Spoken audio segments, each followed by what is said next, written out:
Hello viewers, welcome to today's video. In today's video, I'm going to take you on the topic sin. What is sin? Where did sin come from? What are the sins God hates? And how we can live a sin-free life. And also, I'm going to ask and explain, can a sinner enter into the kingdom of God? As you can see, I'm not here alone. I'm here with one of my senior pastors. Sir, please, can you tell us your name? All right, first of all, I'm not a senior pastor. All right, my name is Wisdom Isaac. Pastor Wisdom Isaac. Okay, Pastor Wisdom Isaac. All right. Okay, so please, is this your first time on my channel? Please do well to like and subscribe. Thank you very much, sir. All right. What is sin biblically? All right. Sin biblically is simply means disobedience. Disobedience. Disobedience Yeah, to God. to God. Yeah, exactly. And you can also say an immoral act considered to be a transgression against divine law. Just as I say, sin against God, disobedience against God. Okay. And you can also say sin can be also be defined as an offense. To cram it all, simple instruction neglected. Simple instruction neglected. Yeah. Okay, that is very nice. So, secondly, sir, where did sins come from? All right. The Bible let us know that there was an angel called Lucifer who was once as a servant of God in heaven, but he conceived sin in his heart, and God hated that, and that was how he was sent down from heaven, because of he conceived sin in heaven. Heaven is a holy place where there's no sin. It's the place of righteousness. But I ask myself a question: how come Satan conceived sin in heaven and tried to deceive thousands of angels against God? So that's where sin starts from. Satan is the author of sin. The Bible says that he's the father of all liars, and he that sinneth is not of God, is of Satan. So sin comes from Satan, and he is the same Satan who deceived our forefathers Adam and Eve from disobeying God, the law, the commandment God gave to them, not to eat the fruit. So sin comes from Satan. Okay, thank you very much, sir. So, what are the sins God hates? Can you explain the type of sins God hates? Okay, all right. The sins God hates, actually, all sins are the same. There's no big sin, there's no small sin. Yes. Whether you commit fornication, or you kill, or you steal, whatever sin you committed, they are all the same. But though we have diversity of degrees of sins in high levels, but they are all the same. They will all receive their judgments in a particular place called hell. So sin are equal. Then God does not like any sin, just as I said earlier. Now the sin God hates. Let's see for the book of Proverbs. Let's see Proverbs. The book of Proverbs. Proverbs, yeah. Proverbs chapter 6, verse 16. And it says, these 6 things does the Lord hate. Yea, 7 are abomination unto him: a proud look, a lying tongue, a hands that shed innocent blood. Remember that he said, these 6 things God hates, and the 7 are abomination unto him. And it was listed once a pride look, arrogant look. Now, second says a lying tongue. A lying tongue. Yes. Okay. Third said a hands that shed innocent blood. Then further said an heart that devised wicked imagination. A heart that devised wicked imagination. 5 say feet that being switched and running to mischief. A feet that is always switch, always quick, and running into mischief, and running into wickedness and all manner of evil. Now, say a false witness that speaketh lies. You see that in book of Exodus 20 verse 16. God gave Moses a commandment and said, nobody should bear false witness against his or her neighbor. Yes. And Proverbs repeated it. Now, the last 7 says, And he that soweth discord among brethren, sowing the seed of discord among your brothers or sisters, among your brethren. These are the 7 things God hates. And all these things are common among brethren, are common in the world. Today we are shedding innocent blood everywhere. Innocent blood are crying. The blood of the prophet, the blood of the innocent ones are crying. How many souls have we lost? Innocent souls. Now we talk about a proud look, an arrogant look, an arrogant life.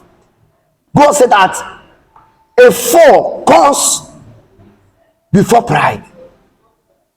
So now he said, and hands that shade not say, okay, I've said that, and heart that devoted wicked imagination. A heart that always have wicked thoughts.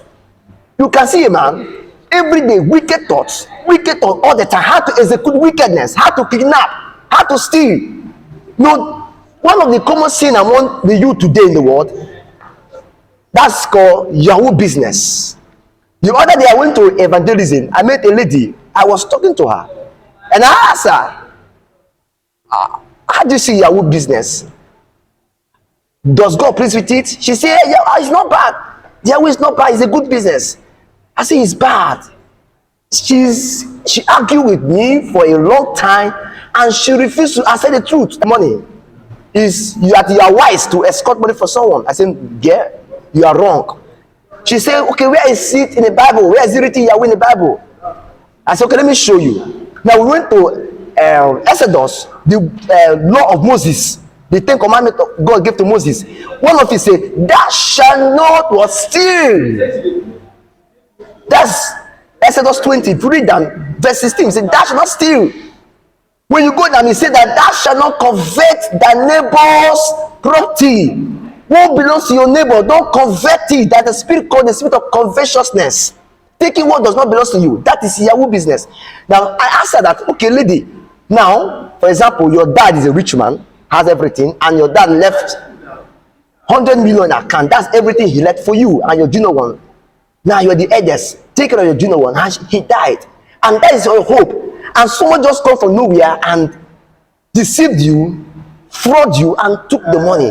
Will you be happy? She said, no. I said, good. I think you'll be bad. You feel bad. That's how I feel bad. When they be fraud from this Yahoo boy. So Yahoo is a bad business. So there are so many of it. Now we talk about hookup. It's another business for girls. Our ladies are going to hookups everywhere. And God is not happy with it. It's a modernized harlotting business. A modernized harlotting business. A modernized adultery, fornication, call it hookup. So all these things, God hates it. And it's common in this generation. And by view, I want to let us know that we are the last day. This is the end time. You will see one of these. Jesus said we shall expect it. At the last day, many will love themselves than God. There will be love of men than God.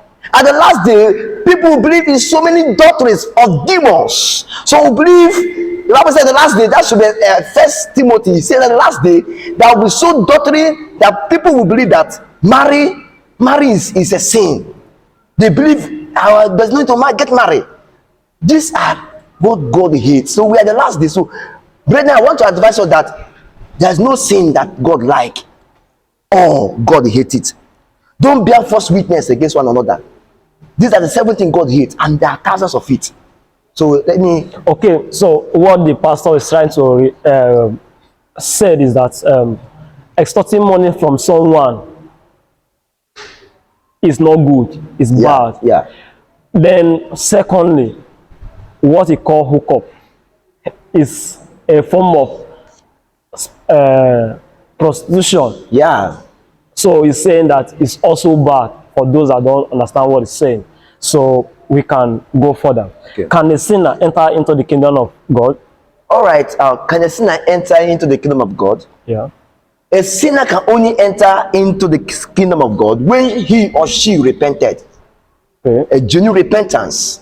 Jesus said that except ye being born again, you can see the kingdom of God. Now, born again is the key of entering the kingdom of God. So A sinner can enter the kingdom of God when he or she accept Jesus as the Lord and Savior and repent from sin. That is all. Okay. So, what are the processes of being born again? All right. The process of being born again, just as the Bible is the book of Romans. Let's see Romans. All right.